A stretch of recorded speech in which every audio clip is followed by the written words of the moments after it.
warahmatullahi wabarakatuh. Waalaikumsalam warahmatullahi wabarakatuh.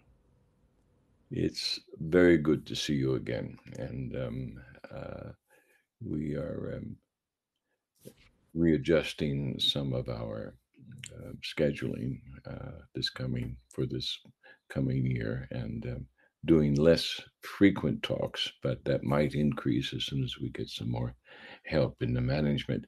Um, Now, there's something that has always troubled me, and I never really got clear answers about this. And that's why I want to bring this topic up. And maybe we're going to open up a can of worms and go with the flow for however long this particular river wants to talk to us. So, inshallah, Bismillahirrahmanirrahim. May it please Allah subhanahu wa ta'ala to share what we can glean, what we can reap of the truth of some of these matters which have gone undiscussed thoroughly or with the right mindset um, regarding the history of al-Islam. Now, the Prophet left us with a perfected system in which to, if it were followed, and as we've discussed before, according to the Medina Charter, things probably would have gone a whole lot better than they did. But they didn't, and I'm not sure that I understand all the reasons why, and I'm sure that some of our listeners think they do, but most of them don't. Because it's never truly been discussed in an academic manner and in a grandfatherly manner that allows the story to be told in a way that it can be understood uh, for the sake of Tawheed, you see. So I'm just saying, okay, well, the Prophet left us with this perfected way of life, not religion, perfected way of living on the earth under heaven's dominion. So this is what the Christians and the Jews call the kingdom of God. Now, if you're going to have a kingdom of God, you got to have a king, and Muslims don't like that idea of having a king, although they went and adopted it like the ancient Israelis did, the ancient Jews did. For example, in Samuel and leading to David and Solomon and all those sort of thing, the Jews didn't want to be governed by the prophet.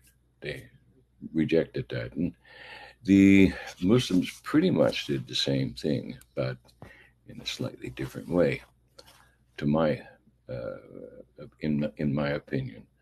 Now, because this system that the prophet left us was not politically practiced in the way in which it was established, and in his departing speech or sermon, if you will, just like Moses, if you do these things, you will keep dominion.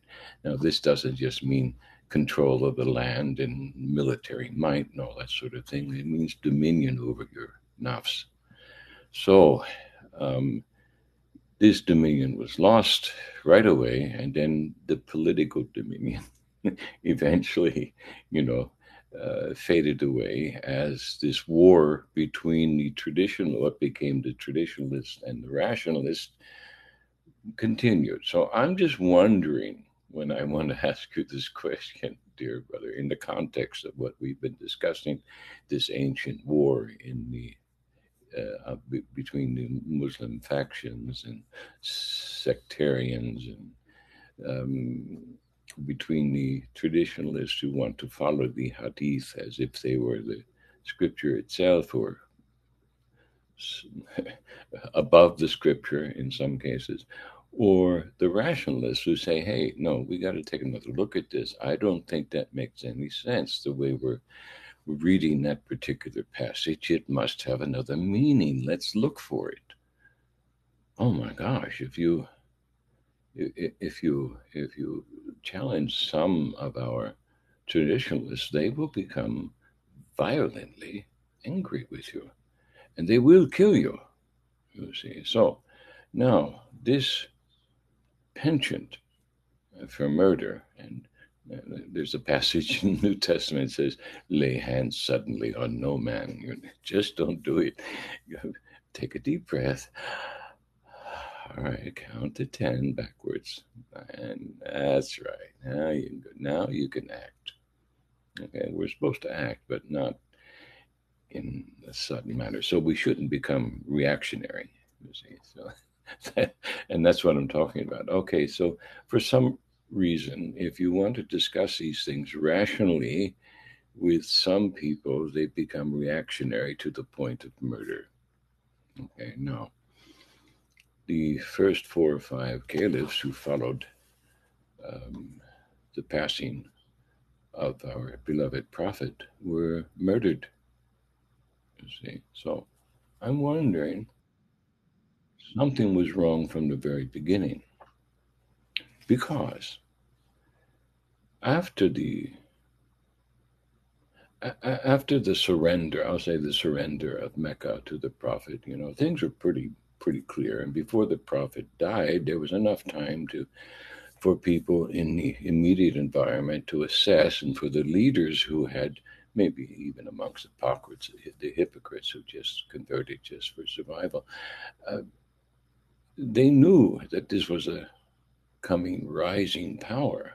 Okay, and as it is amongst all people, and the Quran says this everywhere in the world. There's all these wicked men in high places are constantly, digging a hole right through to reach hell for everybody and bringing it up. See, they'll bring the hell out of their belly because that's where their will is, and if their will is self-will, and this is what got Kabil into trouble. Okay, this whole thing, self-will. Uh, so we want to become servants, but if we can't become servants unless we establish the kingdom, so that we can have Allah sit on the crown of our brain and help us be a guidance in all sorts of ways, you see, to make the right decisions, which are going to be moral and ethical under heaven and under the guise of the caliph. You see? So we're all trying to become caliph individually, and we should try to become a caliph amongst the nations by example. That didn't happen. It happened intermittently here and there in small places where you really had, I suppose, I don't like to use hagiography in terms, but where you had, sincerely true people that you might want to be called saintly. Yeah, of course, it happened. We all have those stories, but collectively, it didn't happen. Collectively, what happened was that the first caliphs were all murdered. So, knowing that Islam was a rising power, were the Arabs really that stupid not to protect their caliphs? What I mean,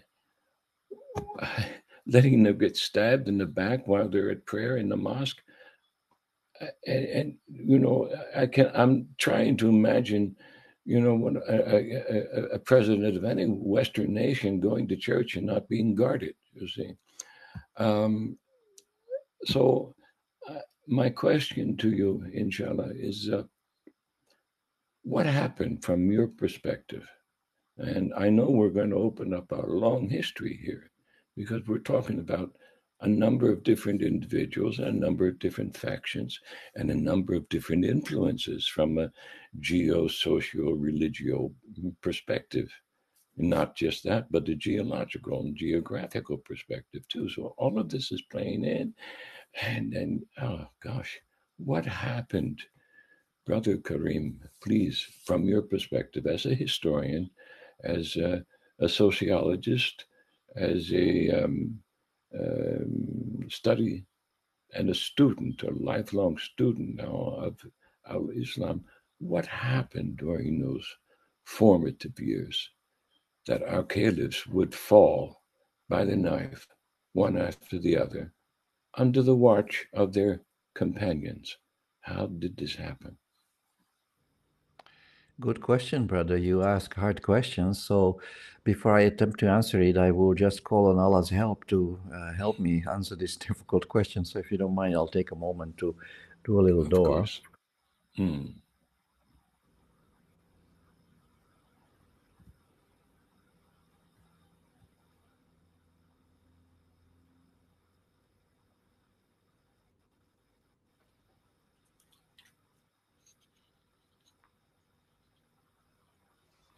Right. So yeah, just a minor correction. I was actually trained in political science, although I did study some history. I even taught some history, Canadian history, European history, what have you, and this was all very interesting. And of course, I have not studied religion my whole life either. That's another second little correction I'd like to make. I became interested in religion only after I had this.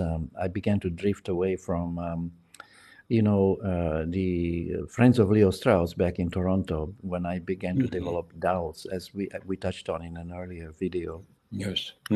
But the dichotomy between reason and revelations, the revelation that seems to be quite central in the thinking of Leo Strauss and the people associated with him, I began to doubt that that such a conflict actually exists. And as I mentioned in that video earlier, one of the bridges that brought me to religion was the work of George Friedrich Hegel, who, when he was a young man, wanted actually to be a preacher, like a priest, a Protestant in Protestant faith.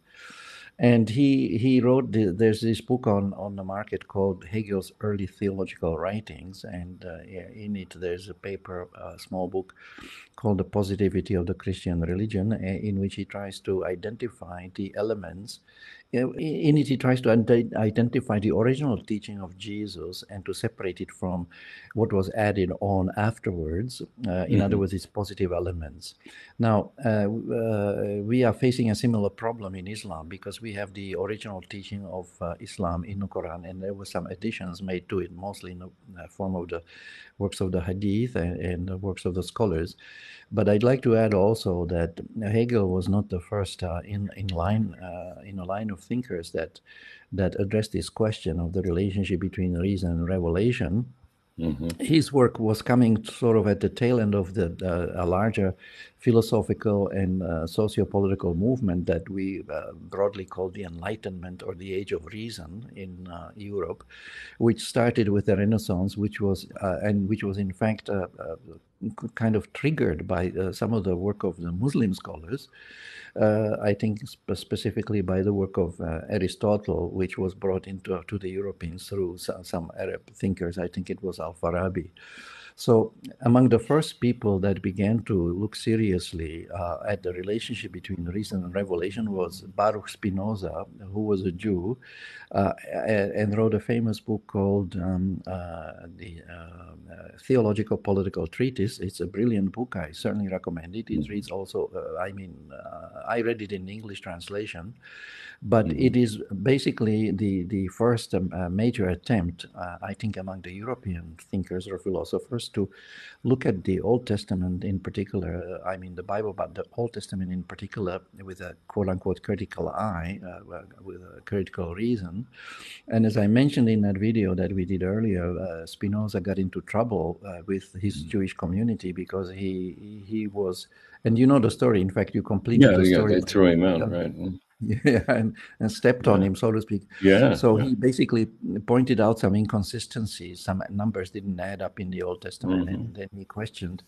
In other words, by implication, he questioned the accuracy of the document, and so this is kind of like what started the ball rolling. Of course, there were many others, and practically all the major European philosophers had their say. They put in their 2 cents or 4 cents worth about the relationship between reason and revelation, including Rousseau, for example, who dedicated one part of his book, the Emile, which was, by the way, translated by my former teacher, Alan Bloom. It's an excellent translation, and In it, there's a chapter called "The Confessions of the Savoyard Vicar." Now, in that part of the book, Rousseau articulated his own version of the Dean of religion, of the relationship between and revelation, and like others before and after him, it got him into some trouble.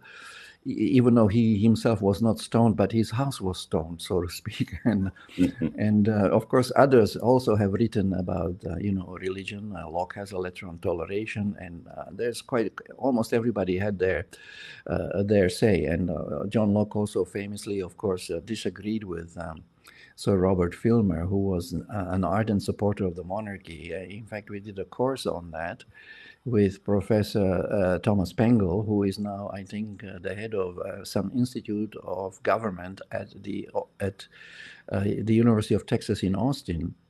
So basically what we did, we went through the text line by line, the first treatise on government, in which John Locke basically rebuts the arguments of John Filmer in favor of the idea that the kings have a divine right to rule, you see. So this question, of the relationship between politics and reason and religion has been with us from the very beginning. In fact, if you look at the story of Abel and Cain, the sons of Adam, there was already a case of fratricide here. And so that is the archetypal, example of a brother fighting against brother. And we see this until this day in various places, like in Yemen. There's a civil war going on. We have seen civil wars happen in Jordan, also in Lebanon, which I recently visited, and it's all pretty ugly. And we have had, of course, you had your own civil war between the North and the South. That was partly about the slavery issue. There was also the War of Independence, where America wanted to be independent of the British Crown. So the British themselves had, of course, a civil war between the supporters of the monarchy, who found support also in the works of Thomas Hobbes, who denied any kind of right to revolution by the people. And then we have at the other end of the spectrum, John Locke, the liberal, who supported the right of revolution. In fact, I've written a paper on that as well. And so on the battlefield, this was there was a battle of books, so to speak, to borrow a phrase from Jonathan Swift. There's an excellent book called The Battle of the Books that was fought, I think, in St. James Library last Friday. Bloom has an essay on that book. So the battle was fought at two levels: one, the philosophical or theological philosophical level between books and between the men of letters, and it was also fought out on the ground between the forces loyal to Charles I and those loyal to Oliver Cromwell. The Cromwell, of course, represented the liberals, and in the end, we know what was the result. The liberals won, and Charles I was beheaded, and the monarchy was really seriously downside in the United Kingdom, not completely eliminated as happened in France, which also had its revolution. But in France, unlike the UK, abolished the monarchy completely. And they also executed one of their monarchs.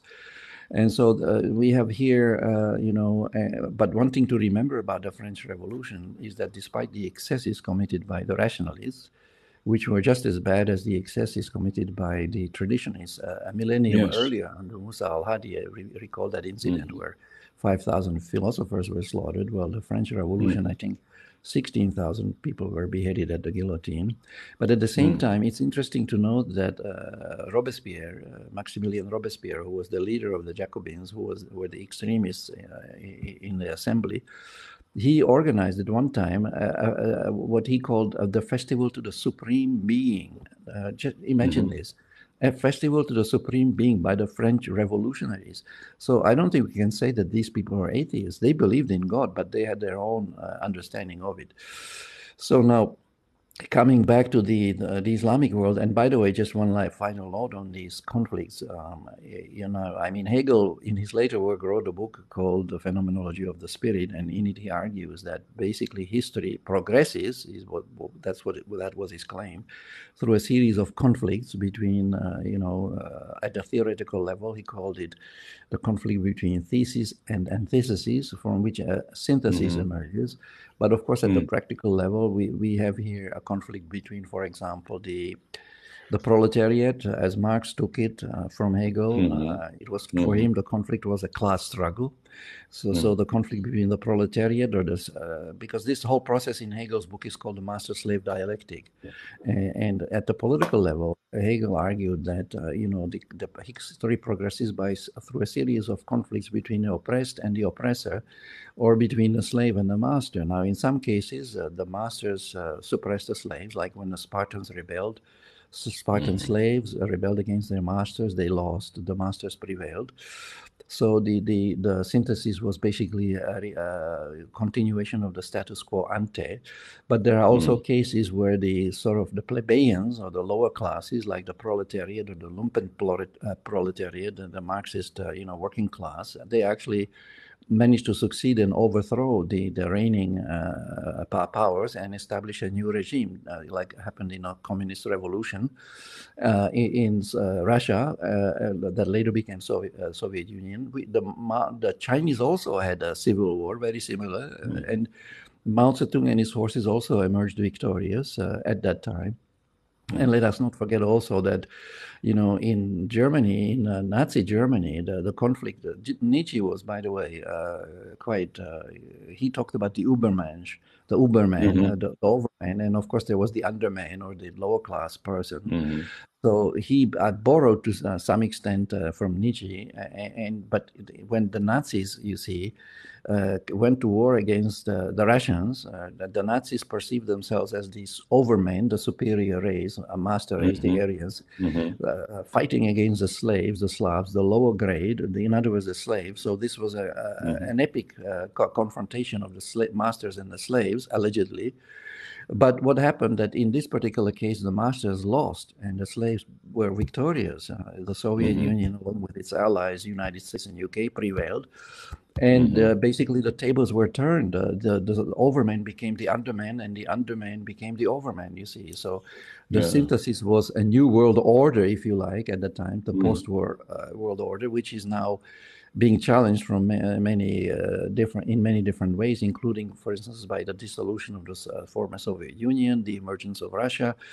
Do we still have a bipolar world? What have you? So things are changing, and people are trying to keep, abreast of these developments. And let's hope that people keep pushing the right buttons and not the wrong buttons, especially not the nuclear button. That would be pretty bad for everybody. But anyway, so what I'm trying to get at is that conflict between people and nations is actually nothing new. I mean, Allah has given us free will, so and He has given us a brain, and He has given us guidance in the form of the revelation, of which the Quran is the last one. So He has given us a formula for conflict resolution and reconciliation. And even in the Sunnah of the Prophet, I mean the real Sunnah of the Prophet, not what we read in Bukhari and elsewhere, we see that the Prophet, how he reconciled the factions, the Medina people with the Mecca people. Well, he reconciled it by following the Quran. You see, where there's a very important verse in the Quran where Allah says, if somebody does something bad to you, do something good to him or her or them in return, and you will see as if by a miracle the two of you will become like childhood friends. So now this is what the Prophet Muhammad, peace be on him, actually did, and he followed this verse, and he had with a spectacular success following after that. He basically reconciled two warring factions, bitter enemies, the Quraysh's Makkah with the Muslim converts of Medina, and he did it basically without firing a shot.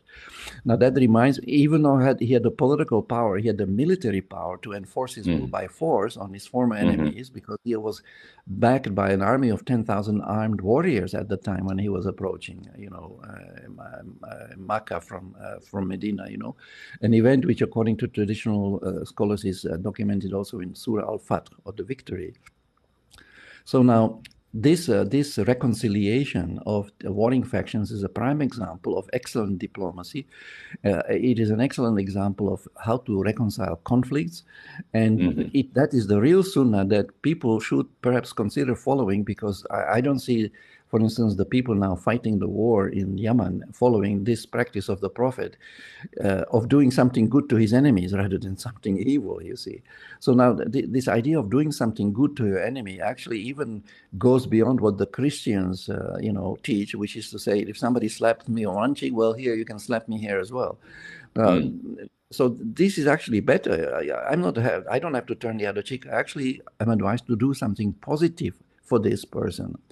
You see, and I think one reason why the Muslim Brotherhood was overthrown in Egypt, because they also did not practice the Sunnah of the Prophet. They did not follow the Quran, which advises them to forgive and overlook. And the Muslim Brotherhood did not offer a general amnesty to their former enemies in the military. And as a result, when they announced publicly that they were going to prosecute the military for their crimes prior to the Morsi government taking power, well, the military were not going to wait for that to happen. They made the first move and they deposed the Morsi government, and there was a military coup, and the Morsi government, the Muslim Brotherhood, had to go into exile. And in fact, a delegation of them, the very revolutionary council of the Muslim Brotherhood, visited us in our institute, IIS Malaysia, and the chairwoman of the revolutionary council was there. She was in fact sitting right across from me, and I told her these very things, that I was saying, well, did the Muslim Brotherhood follow the Sunnah of the Prophet when they did not declare general amnesty for their former enemies, you see, in the military? And she was looking quite uncomfortable. In fact, Prof. Kamali, I could see his hand rising, he was sitting on my right here, and I could see his hand going up as if to stop me, from pursuing that topic further. But she waved him off and said, no, I want to answer this question. So then she gave some answer to the effect that, well, but some of them committed some serious crimes, and we couldn't let that go unpunished, and and whatever, So, but anyway, so what I'm trying to say, and not that long ago, by the way, Prof published one of his papers that he formerly wrote about amnesty and the benefits of general amnesties. Sort of like you bury the past and you leave it behind. You say, okay, so there's water under the bridge. Let's make a fresh beginning, a fresh start. And that also, we need to do that in Islam, because the struggle between the Shias and the Sunnis, which started immediately after the demise of the Prophet in 632, continues to fester until this day. In fact, recently there was some suicide bombing, I think, in Shiraz, in Iran, another terrorist attack. And there was, of course, the Shia scholars condemn it, as they should, but there seemed to be a deafening silence coming from the Sunni side. Now, why this deafening silence? Why not condemn this act of terrorism and call a spade a spade? There's no verse in the Quran that permits this kind of terrorist activity. So there's still a long way to go in, Muslims, us, developing the courage to, as there's in fact the hadith, which says the highest form of jihad is to speak truth to power.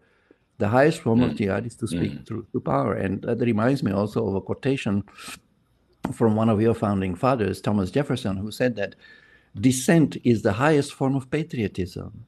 To disagree, you see. So this is very important, because if somebody comes up with a bad idea, like let's say, let's install a Nazi government or a fascist government in our country, then there should be somebody to challenge that, you see. Yes. So if there's nobody who will challenge it, then it will happen. And what will happen is what somebody said, that for bad things to happen, you only need good people to do nothing, you see, to sit back. Yes, right. No, we need to get into the fray, to make sure that we join the good guys, not the bad guys. Sometimes people have a difficulty telling the difference, you see, or they realize, hey, wait a minute, I think I joined the bad guys. Yeah, I'm getting out of here. I'm out of here. Like Martin Heidegger briefly joined the Nazi party, and Leo Strauss called him the greatest philosopher of the 20th century. But anyway, so nobody's perfect except Allah, so we make mistakes. But once we realize we made the mistake, we need to do the backpedaling. We need to do the tawbah and say, I'm sorry, Allah, I would like to make a fresh beginning. Please guide me and protect me from the influence of the evil shaitan or whoever it was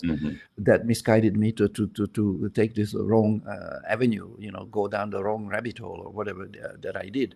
But now to come back to this, series of assassinations. I mean, I normally, when you send me the copy of the videos that you do here, I normally write a bit of text to go with it. And I began, in fact, to write one for this one as well. Of course, I have just started, but I realized that, as I was doing it, that, look, Islam is supposed to be the religion of peace. So why all this killing? What's going on here?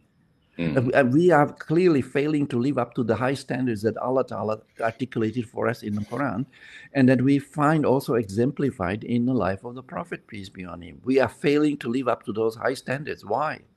What's the problem?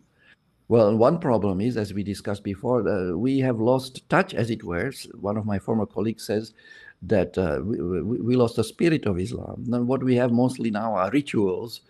And that was one of the reasons why Judaism, according to one scholar, the author of The Protestant Ethic, Max, and The Spirit of Capitalism, Max Weber, who wrote extensively about religion too, according to Judaism, basically collapsed because it became formalized. The formalism, and it was reduced mainly to ritual and formalism. Now, of course, that's his opinion. Some Jewish people may disagree and say, no, he didn't get it right. That's but that's another issue. But I think the danger of formalism is very serious. We see it even in Islamic finance. There's so much emphasis on form and very little emphasis on substance. Even the way people read the Quran, they read that they emphasize on a formal recitation, the pronunciation, the tajweed, and almost completely ignore the substance of the text, the meaning of the text, you see. So we have here people reading the Quran like parrots, reciting beautifully. So the aesthetics is there, but how do you find out about the ethics when you don't understand what the text is telling us? So this is a new form of Quran illiteracy, very dangerous to the Ummah, and I think it was a major contributing factor for bringing down the Ummah down to where it is today, which is, I don't want to elaborate that, you can draw your own conclusions, but believe it or not, there are people who actually, I heard with my own ears, one local scholar claimed that, or asked the question, was there really a decline? So he doesn't believe that Islamic civilization declined. OMG, well, okay. We can look at that separately. But so now, to come back to the series of assassinations, by the way, not all the caliphs were assassinated. Abu Bakar ruled for 2 years, and he died, I think, a natural death. The last three Khulafa Rashidun were assassinated. That's Umar, Osman, and Ali. And of course, after that, we had a series of civil wars. 15,000 Sahaba, according to Muhammad Shahrur, died in the First Fitna alone. The First Fitna was made up of two battles, the Battle of the Camel and the Battle of Siffin. And then there was a Second Fitna. And then there was when Muawiyah died, and then there was a Third Fitna when his son Yazid died, and that Third Fitna was basically ended in the overthrow of the Umayyads by the Abbasids, and then under the Abbasids we have the Fourth Fitna, which was the civil between the two sons of Harun al-Rashid, al-Amin and al-Ma'mun. That lasted for a few years, and with the al-Ma'mun emerging victorious. So history is full of this conflict. I remember, in fact, one time I participated in a conference here in Malaysia, and there was some well-known chap sitting beside me, and I was describing my experience with this cognitive dissonance that I was detecting between what I'm reading in the Quran and what I'm witnessing in history. So the way I put it is that, and then I looked at history and I had a shock. And he just kind of leaned back, and I just and he kind of shook his hand. Yeah, so I don't know whether he laughed, but he was definitely indicating that he knows what I'm talking about. There's a huge disconnect between what the Quran teaches us and what the Ummah are doing. So how do we bridge this gap between the two? We don't want to be hypocrites, right? And Allah Himself tells us in one of the shorter surahs in the 60s, "O you who believe, why do you say that which you do not?" Okay, so Allah is reminding us that we are saying one thing and doing something different. So this is not the way to proceed. We have to walk the talk, as there's an English saying to that effect. So this is lacking. So I think one reason for these conflicts, the assassinations, and perhaps I can add one more factor here. The Ismailis gave rise to a group of people called the assassins. They used to smoke hashish, and then they went on an assassination mission. So the Ismaili thinking was penetrated the thinking of some Muslims, and that was also probably a contributing factor to these assassinations. But anyway, so these, like I said, there was a power struggle. There was politics here too. It wasn't just a religion. So, as we know, the dispute between the Shias and the Sunnis is as to who should have taken over after the Prophet. The Sunnis say Abu Bakar was right in taking over, and the Shias say no, Prophet appointed Ali to be the next leader. So there you have it. It was basically the conflict between the Shias and the Sunnis was basically a conflict over the succession. Now, in terms of the individual assassinations, I think Ali was assassinated by some Kharijite rebel who was angry because the Kharijites were punished by Ali. And Kharijites had an issue with Ali because he refused to, fight his enemies, and he decided to go for arbitration, and they thought this was a sign of weakness, and they felt betrayed. So, and I think they cited that verse, what was it, La hukmu illa lillah, the judgment belongs to Allah. So according to them, the Kharijites, the Ali should have decided according to the Quran rather than give the power to arbitrate to a third party, which rules, in the view of the Kharijites, not entirely in a Muslim's favor. So they left. We see a splintering of the Ummah and a rise of sectarianism here and politicking. So the hunger for power, the power struggles contributed to it, the question for succession, and also the way people treated other people. Like Usman was apparently assassinated because people were unhappy with the way he conducted the administration of the realm. He was allegedly promoting nepotism, promoting his relatives into positions of power. He was privileging the Arabs, and he was discriminating against others, including the Persians.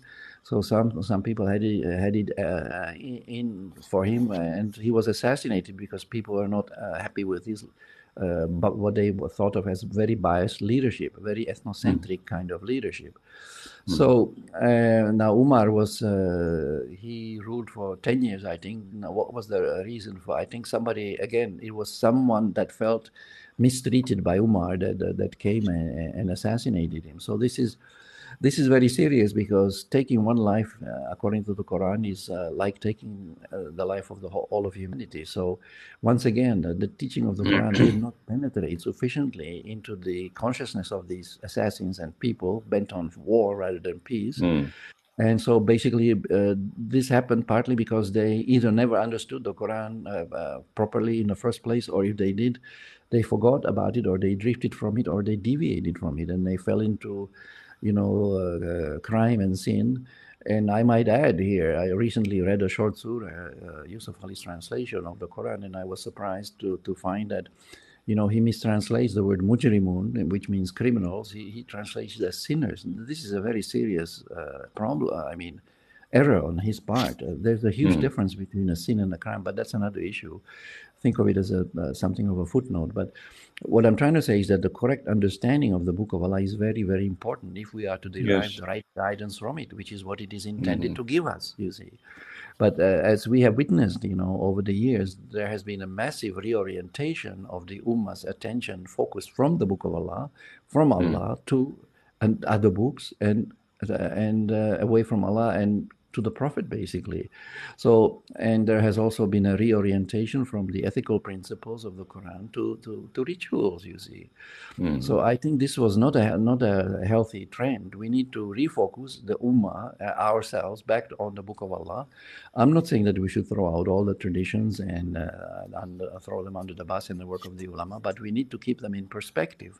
We cannot possibly claim that they are in any sense equal to or superior to or able to abrogate the Quran, which is absolutely it's shocking that there are actually people who made these arguments and made them in public.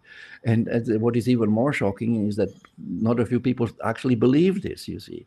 So we need to clearly differentiate between the Book of Allah and the other books, and take our guidance from where Allah wants us to take it, which is from the Book of Allah. We can keep the Hadith as a source of information about the past, what have you, and we can read it as you would perhaps read sources that are not divinely ordained. I don't consider the Hadith to be revelation, or definitely not tanzil, something that Allah sent down.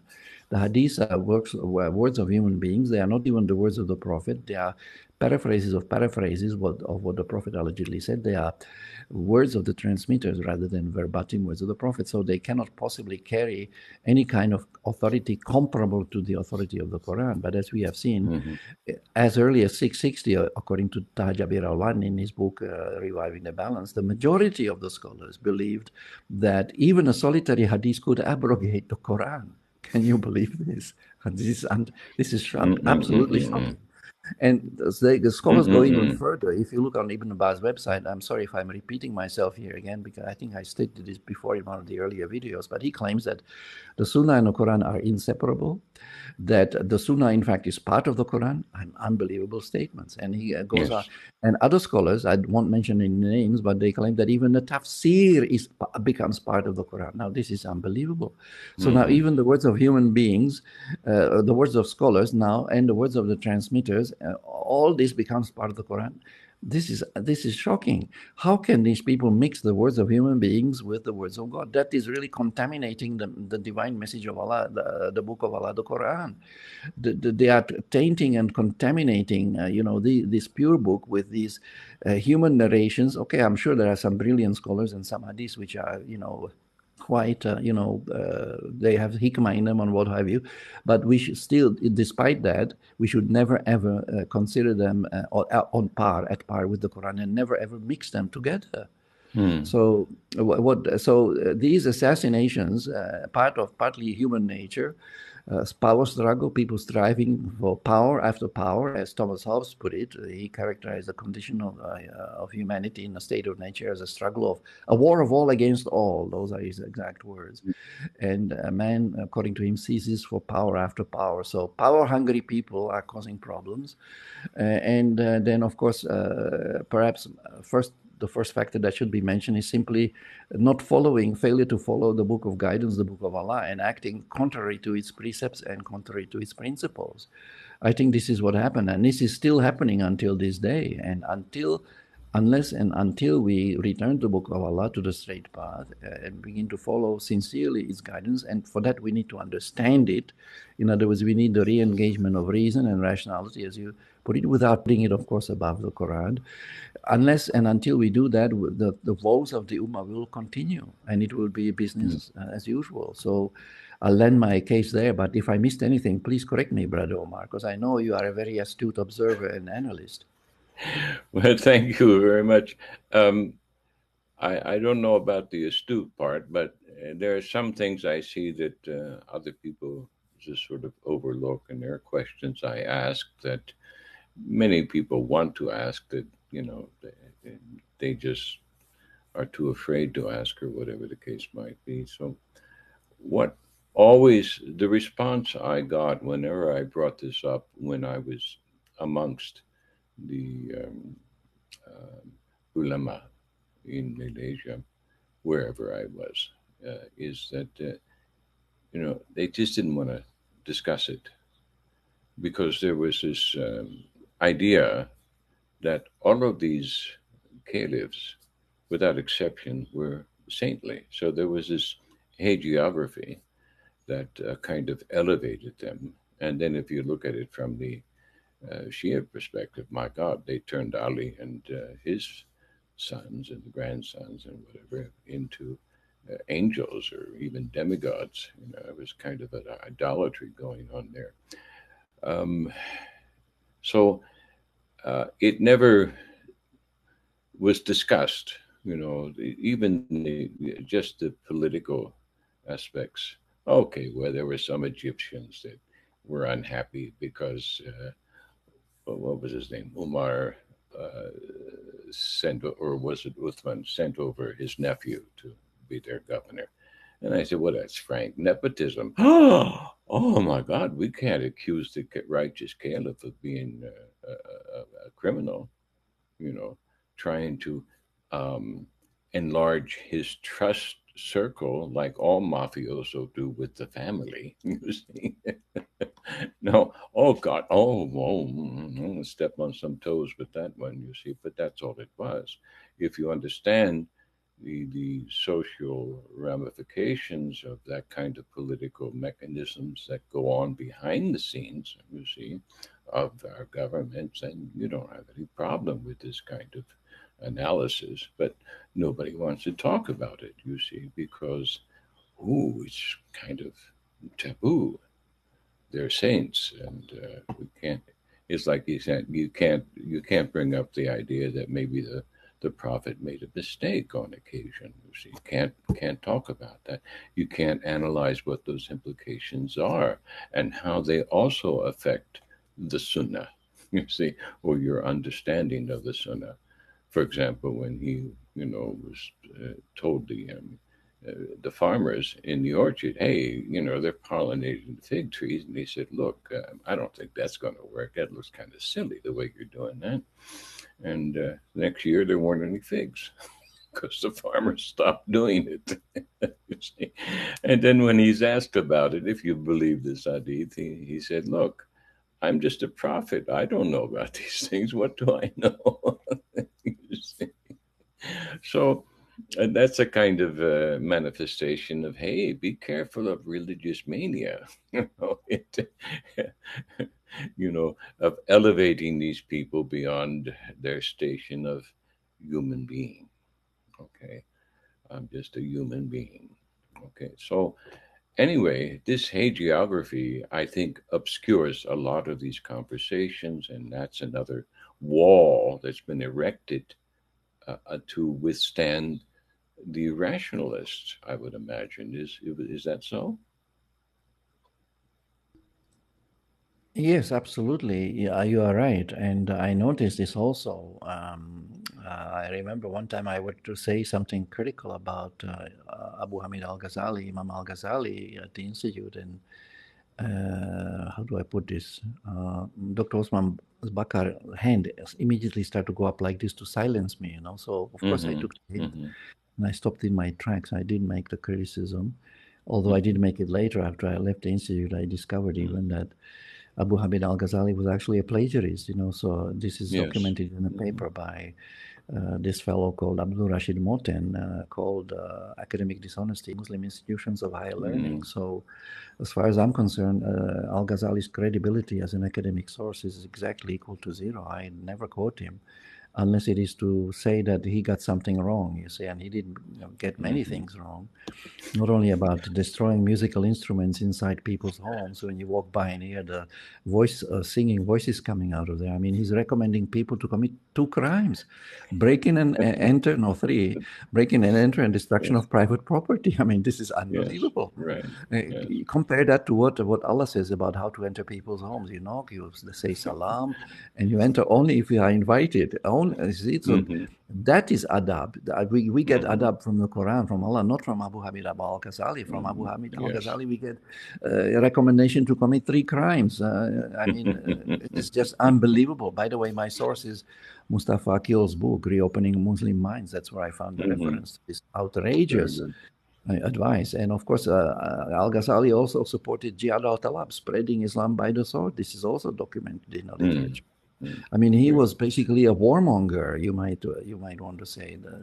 How did this man ever become so prominent in the Muslim world? Well, the bias against reason is probably one of those reasons. And in fact, he himself chipped in his how many cents worth in criticizing the philosophers and giving them a bad reputation, casting them in a bad light, and saying basically that they are kafirs or murtads or whatever. They are really worthless people that deserve to be killed, you see. So his attack on rationalism, I think, was a major contributing factor to the decline of the Ummah as a whole. Basically, you cannot have modern science without cause and effect, the principle of causality, but he rejected it. He embraced the teaching of predestination. I mean, the effects of this person's thinking are truly catastrophic. Yet, like you said, people don't want to face up to reality. They will try to defend him tooth and nail. Oh no, he was a great Imam al-Ghazali. How dare you say, who are you, and so on and so forth. Well, and so you get stopped in your tracks. You see this as a system of intimidation and marginalization, as Dr. Omar he puts it in his book, Muslims' Greatest Challenge, Choosing Between Islam and Tradition. You see, so this is a kind of even I remember when I tried to say something critical about, the hadith, the first response I guess is the raised eyebrow, the stare and the raised eyebrow. And so are you a hadith rejector? You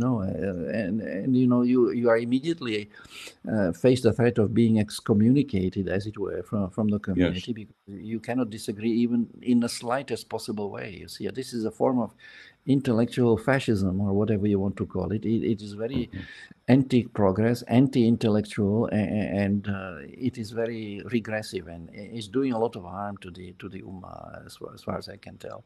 So we need to reopen the Muslim minds, just like Mustafa Akil, said in his book, and even Abu Hamid Abu Sulaiman wrote a book in 1993. It was published. It was called "The Crisis in the Muslim Mind." So Muslim scholars are aware that there's something wrong in a thinking. Well, let me ask you. Yeah, Let me go ahead, ask bro. you. One of the reasons that I enjoy talking to you about these matters is because you've got both feet right there um, in the academic world, and not only that, but you are acutely aware of who's writing about these matters.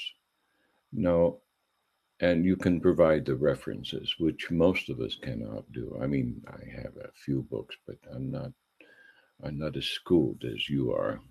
So let me ask you to do us all a favor, and could you put together a little bibliography that we could actually refer our students to who are interested in this kind of revisionist work. I know it's been going on for several decades now in our postmodern world, and there are precedents. But the names and the books of these academicians that you are just referring to here, I think our younger students need to see them, in print, or at least in some way that they can actually get their hands on them and refer to them. Because I don't want them to be in a position, well, Dr. Omar said this, or Professor Karim said this, and it's just more hearsay. No, whenever I haven't done anything academic in a while, but whenever I did do, I tried to profusely documented along the way for two reasons. One, so that people wouldn't accuse me of plagiarism, and two, that people wouldn't accuse me of just promoting my own opinions. You see. No, I thought about this, and then, gosh, I found someone else who thought about it too, and they even thought about it more than me, and here they are.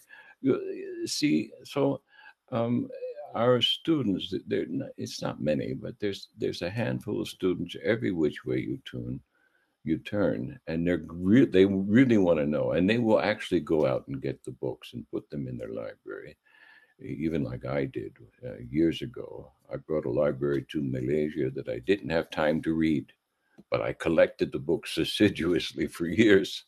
And then when I left America, I moved everything to Malaysia, and I began reading that library. You see a bookshelf behind me here. I had like four of them filled with books that I was a Book of the Month club member years ago, and all kinds of stuff that they really published excellent books in those years.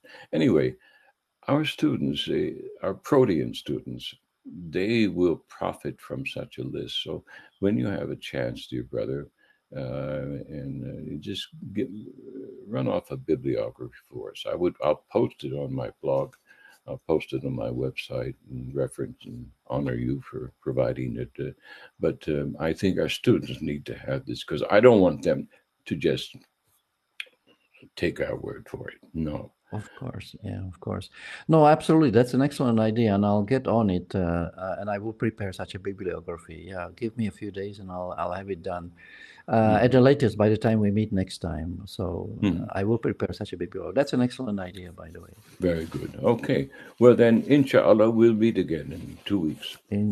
Inshallah. Inshallah. Thank you very much, dear brother. And thank truly you too. appreciate it. Thank you too, Brother Omar. Wassalamu alaikum wa rahmatullahi wa barakatuh. Wa alaikum salam wa rahmatullahi wa barakatuh.